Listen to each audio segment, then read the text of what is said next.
pera ni Kuya Albert po para may pampagawa pong yero. Ah, okay. Gusto mo bawasan na lang yon. Pang... Ano po sa tingin nyo? Damay nyo na rin po itong pakainan namin para po may sana yung pagkabit. damay na rin Para yun. hindi po kami natutulungan ng Comment nyo po dyan kung ano magandang nagtanggal po talaga. gawin ni Daddy Frankie, kasi habang kausap ko si nanay doon sa likod, medyo pinawisan po si ako. Yun lang po, mga yero po ang gusto ko sana mapalitan. Gusto mo mapalitan? Yun na lang pong pag alimbawa po lumabas na po si Kuya Albert, dito yung plano kong maging kwarto niya. Tapos pasasaran ko po ito. Tapos palalagyan ko, paanoan ko po sana yan. Palalagyan ng pintuan. Isasara mo yan, tapos papagawa ka bintana, pintuan dito. Po. Bakit isasara mo pa yan? Baka po, siyempre po may mga anak akong maliliit po. Oo. Baka maging, matakot po sila.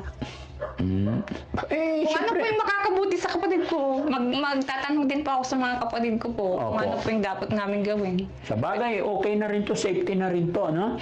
Malaki na rin. Kaya lang problema, syempre, kung butas-butas, Oo nga po eh. tapos gagawan mo na sariling pintuan dito. Opo.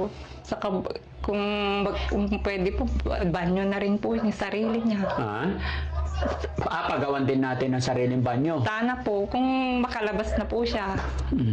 Sige na. Yun lang pong yero talaga. Problemado po ako sa yero. Tumutulo po talaga. So, yero sa banyo ay doon. Banyo rin yon. May banyo po dun. Yero doon sa banyo, yero sa kusina, Opo, sa may lutuan. Tapos dito po sa may lamesa. sa may lamisa rin. Tapos dito po. Tapos dito. Opo, sir. Tapos gawa pa tayong banyo dyan sa labas. Kung lalabas na po siya. Matagal pa po siya yata. Pero ito na po yung nakaplano naming ako po yung naikaisip na dito na po siya tutuloy. Halimbawa po lumabas siya. Ganun po. Sige, Nay. Sa ngayon, hindi ko pa masagot lahat yan. Opo.